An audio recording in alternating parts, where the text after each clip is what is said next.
Når I kontakter journalisterne, så skal I tænke på, at de er ansat til at være læserens vagthund. Det vil sige, at de skal fortælle de historier, som er mest interessante for deres læsere. Nogle gange taler jeg med folk, som ikke kan forstå, at journalisten ikke vil samarbejde med dem og fortælle deres historier, og helst sådan, som de selv gerne vil have, journalisten fortæller deres historie. Og det er fordi, det er journalisten ikke ansat til. Han er ansat til den her funktion. Hvis man derimod kontakter mig eller en anden PR-medarbejder, så er det den anden verden. Så bliver jeg hyret ind til at fortælle jeres historie på jeres præmisser, og lade være med at skrive om de ting, som I ikke har lyst til. Men det er det, der er min opgave. Journalisten har en helt anden opgave. I skal sortere jeres salgstaler fra. Det, I kan tilbyde, det er ikke det, der er interessant. Det, som journalisten gerne vil høre om, det er, hvordan I kan ændre noget for læseren.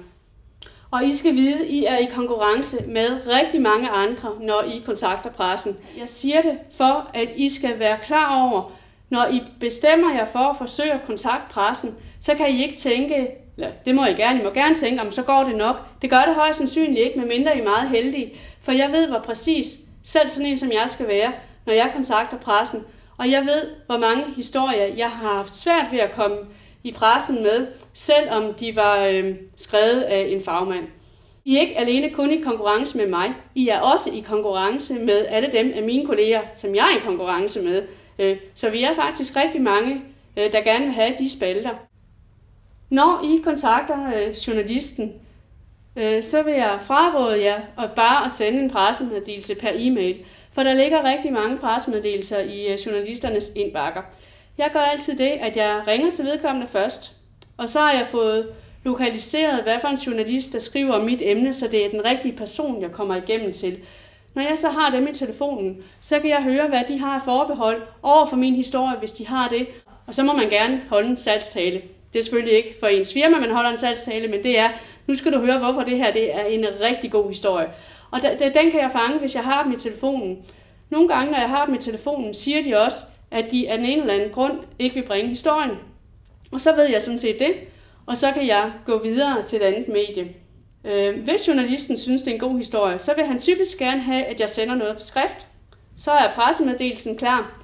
Og når han så åbner sin mailbox og ser alle de pressemeddelelser, der ligger, så er der større chance for, at han kan huske mig. Og på den måde skiller jeg mig ud fra de andre pressemeddelelser, der ligger i hans indbakke.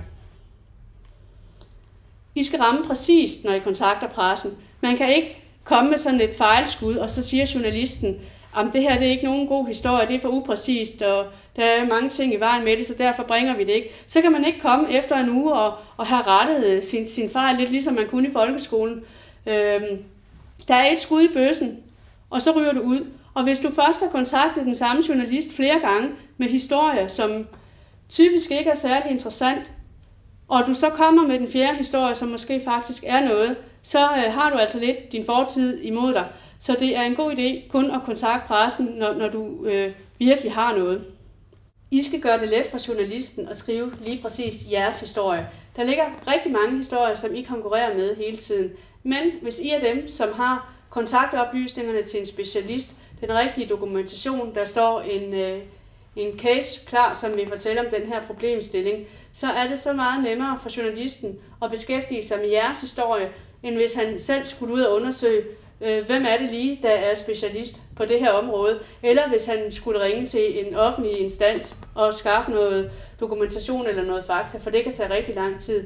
Hvis I har styr på de ting, når I kontakter pressen, kan I meget bedre overbevise journalisterne om, at det er en rigtig, rigtig god historie. For hvis I har legnet op med både dokumentation og case og måske en relevant forsker, som journalisten kan ringe til, så er det så meget nemmere for journalisten at tage jeres historie, end at tage en anden, hvor han måske først skal ud og finde ud af, hvem er overhovedet ekspert på det her område.